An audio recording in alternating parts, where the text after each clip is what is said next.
Welcome. In this video, I'm going to show you how to input your data into Microsoft Excel.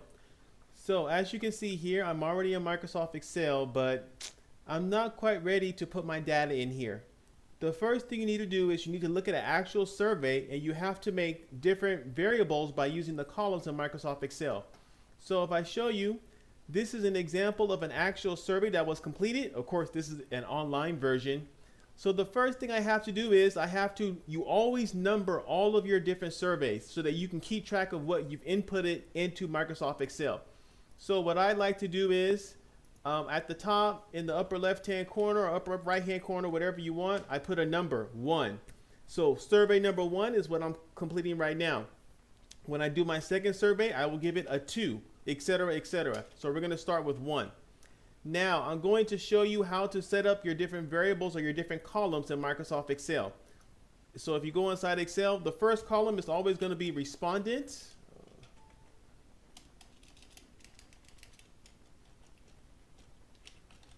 Like so.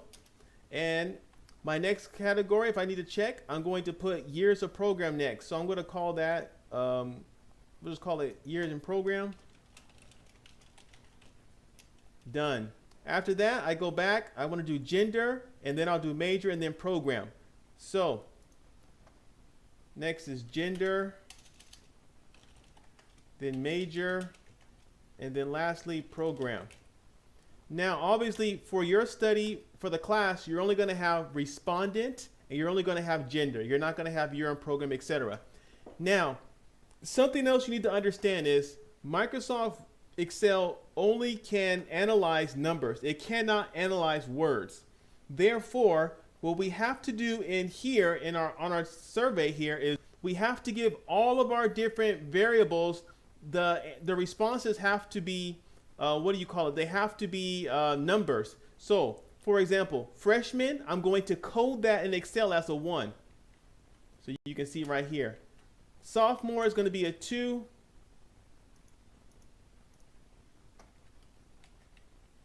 Sophomore is going to be a 2. You can see it right there. Sophomore is going to be a 2. Junior will be a 3. Senior will be a 4, etc. Now notice how my stuff is moving over. This will not be a problem because you're going to write this by hand on your actual surveys. Male will be 1, female will be 2, etc. I think you get the idea. Business is 1. Education 2, English 3, religion 4, science 5. And then lastly, Thai 1, international 2, ESL 3. Now, when I go back to Excel, I have to check. So for example, this person responded is respondent number 1. So I go here and I put a 1 because he's respondent number 1. Then he selected the freshman box. So for freshman, I'm going to put 1 under year and program because that's the response he gave. Now, gender, this person is a male.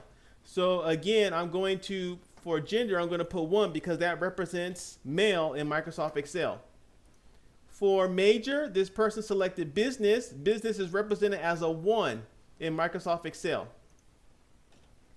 And then lastly, this person indicated a 2. In other words, they're in the international program.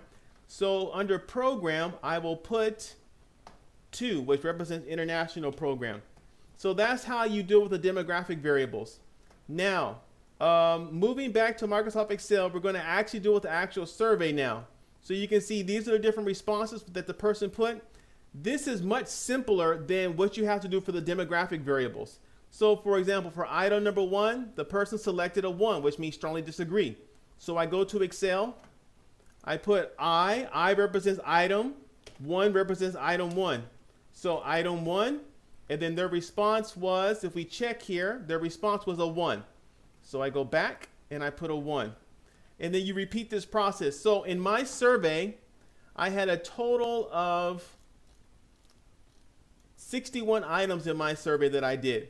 So I would have an item 2, I2, and I3, and I4, and I5, etc. And I will put the response from the survey into Microsoft Excel. So for item number 2, the person selected a 2.